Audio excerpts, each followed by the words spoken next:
Never let yourself be the victim. If I could go back in time and have a conversation with my 8 to 10-year-old self, that would be the message I would give.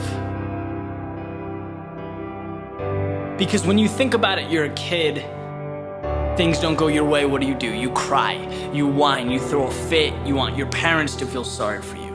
You feel sorry for yourself.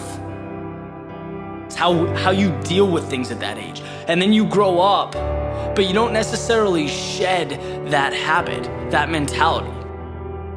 And it becomes obvious, right? I mean, you can talk to someone for 30 seconds and you know right away if they have that victim mentality. The world's falling down, they're tired, they have so much to do, they're so busy, X, Y, and Z. Look, having that mindset does two things for you. One, it makes you come across helpless and weak, and no one wants to come across that way.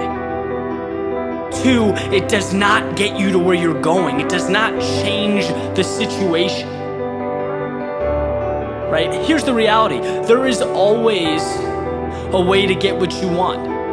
There is always a way to position yourself to move away from what you don't want. You can quite literally become what you want to become, but you cannot look at life like it's this problem, like it's against you.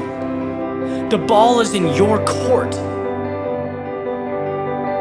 You know, it wasn't that long ago, 2-3 years ago, that I was not the happiest guy in the world, right? Did not like what I was doing, did not like how I was spending my time, was not energized, was not passionate about very much. But the time came where I didn't want to live like that. I had a conversation with myself. I stopped being the victim, I stopped complaining, and I asked myself, dude, what do you want? What is your purpose? What is your goal? Who do you want to become? And I literally made the decision and walked away a different person. And the things around me changed, my life changed, because I made a decision to never be the victim again, to get what I want. I became the author of my own story. And you realize just how simple it is to transform your situation.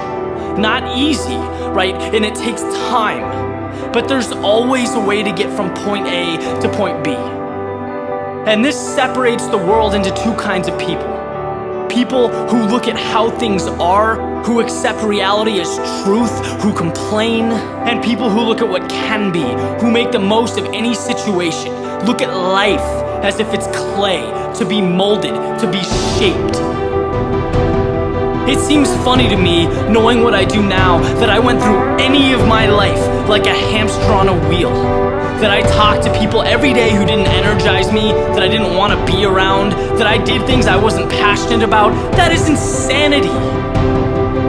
Because if you don't like something, but you do nothing to change it, what's left for you to do? Complain, whine, stay where you are, that's it. See, one of the reasons I reference athletics so much is because they bring this mentality on you that when things become difficult, when things become challenging, your one job is to find a way to figure it out. And I always did. And I took that and I brought it to everything else I do. And now it's eye-opening to see people achieving success, financial freedom, these things everyone wants, and know that the difference between them and everyone else is that they felt like they deserved it. A lot of the time they weren't smarter, stronger, they weren't more gifted starting out, but they moved toward what they wanted. They didn't cry or groan about the problems, they didn't look for sympathy. Those at the top of the mountain are not victims.